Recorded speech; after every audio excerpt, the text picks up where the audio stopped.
13 अक्टूबर 1956, स्थान श्याम होटल नागपुर। शाम का समय है। बाबा साहब अपने कक्ष में बंदे चंद्रमणि जी के साथ विराजमान हैं। आम जनता के बहुत से लोग, जिसमें डॉक्टर संपूर्णानंद शास्त्री, विश्वनाथ सेन आदि से वरिष्ठ लोग वहाँ हॉल में मौजूद हैं और सभी इंतज़ार कर रहे हैं कि बाबा साहब बाहर निकलें। बाबा साहब और चंद्रमणि जी बाहर निकलते हैं। चंद्रमणि जी को लोग श्रद्धा से चंदा बाबा कहते हैं। उनके साथ में कई भिक्षु भी निकलते हैं और बाबा साहब एक चेयर पर बैठ जाते हैं।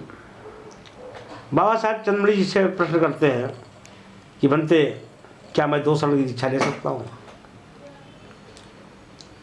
ऐसा लगता है कि बाबा साहब सब कुछ जानते हुए भी अनजान बनते हुए तीसरी शरण यानी संघ शरण की दीक्षा न लेने की बात करते हैं, जबकि वो जानते हैं कि बगैर तीनों शरण की दीक्षा के दीक्षा पूर्ण नहीं होगी। लेकिन वो आम लोगों को बताना चाहते हैं संघ है क्या। इस पर भजन चंद्रमणि जी कहते हैं बाबा साहब से कि आप संघ शरण की दीक्षा क्यों नहीं लेना चाहते, मैं जान रहा हूँ। मैं स्पष्ट कर दूँ, संघ है क्या। ऐसा नहीं है कि 1000 भिक्षु, 2000, 4000, लाख, 2 लाख भिक्षु इकट्ठा हो जाए तो संघ बन जाता है। संघं शरणं गच्छामि का मतलब होता है संघ में 4 परिषद होती हैं: भिक्षु परिषद, भिक्षुणी परिषद, उपासक परिषद और उपासिका परिषद। चारों परिषद में कम से कम 8 पुंगला यानी 8 जोड़े, एक संघ में 8 जोड़े वे व्यक्ति होने चाहिए जो कम से कम श्रोतापन्न हो। जब इस प्रकार से लोग एकत्र होते हैं तो चारों परिषद को मिला के संघ बनता है। परिषद में ना कोई छोटा है ना कोई बड़ा है, कोई परिषद ना छोटी है ना बड़ी है, सभी परिषद सामान्य हैं और चारों परिषद को ही हम संघं शरणं गच्छामि कहते हैं। इस प्रकार से देखा जाए तो बाबा साहब ने स्पष्ट कर दिया कि भिक्षुओं का कोई अलग से अस्तित्व नहीं है। मात्र इतना ही है कि जो गृहत्यागी है वो थोड़ा सा अपर है, चाहे वो भिक्षु हो चाहे भिक्षुणी हो। लेकिन उपासक परिषद और उपासिका परिषद, जैसा कि मैंने बर्मा में देखा है, लंका में देखा है और थाईलैंड में भी देखा है, कोई भिक्षु बनता है तो उसका एक दायक बनता है। जिस प्रकार से भिक्षु अपना एक माँ बाप छोड़ करके आता है तो उसके एक माँ बाप नियुक्त किए जाते हैं और वो दायक दायिका उसके भोजन, विश्राम, औषधि आदि की व्यवस्था करता है और उसकी देख रेख में भिक्षु कार्य करता है। जबकि बाबा साहब की दीक्षा लेने के बाद भारत में इसका उल्टा हुआ।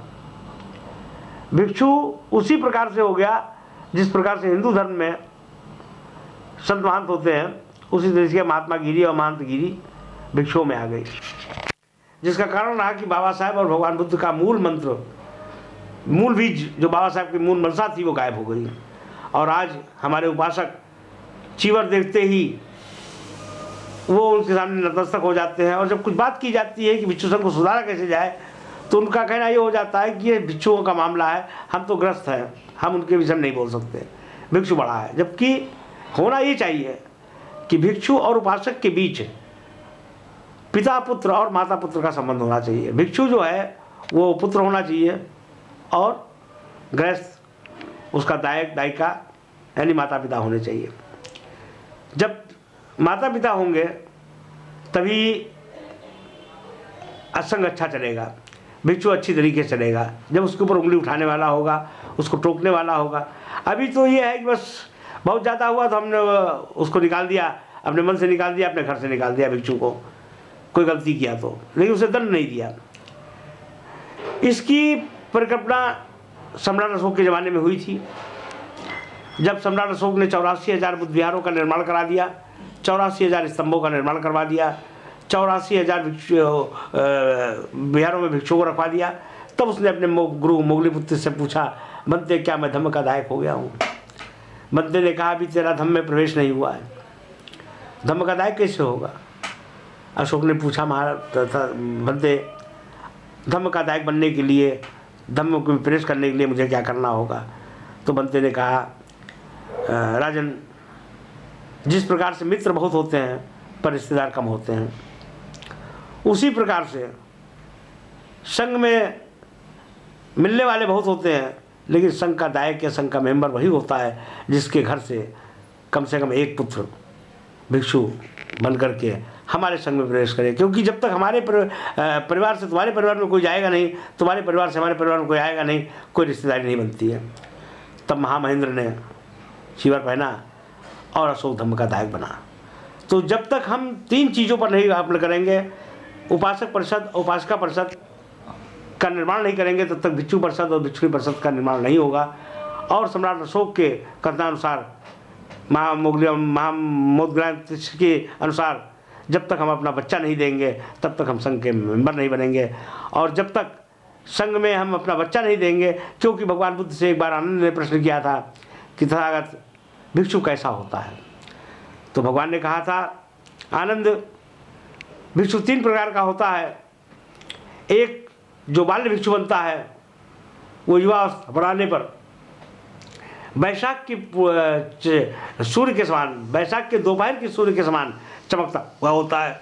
उसके सामने धम्म के प्रति कोई भी टिक नहीं सकता, खिलाफ कोई टिक नहीं सकता है। दूसरा, जो युवा अवस्था पर होता है, वो अमावस्या के चंद्रमा के समान होता है, उसकी लाइट धीरे धीरे आती है और विलुप्त हो जाती है। तीसरा, जो प्रौढ़ अवस्था में बनता है, वो हम पूर्णिमा के चंद्रमा के समान होता है, उसकी लाइट आती है और समाप्त हो जाती है। इसलिए जब तक बाल भिक्षु नहीं बनेंगे तब तक धम्म का कार्य तेजी के साथ नहीं चलेगा। ये मूल बातें जो भारत में खत्म हो गई, इसकी वजह से बाबा साहब का मिशन आज पीछे की ओर जा रहा है। और बुद्धिज्म का वही हाल हो गया है कि जिस बुद्ध ने 80 वर्ष की आयु तक जंगलों में घूम घूम कर धम्म की रक्षा की, धम्म का प्रचार प्रसार किया, आज उस बुद्ध को कंक्रीट की दीवारों में कैद कर दिया गया, यानी विहार बना करके उसमें उसको रख दिया गया। अगरबत्ती मोमबत्ती का घूस देकर उसका मुंह बंद कर दिया गया।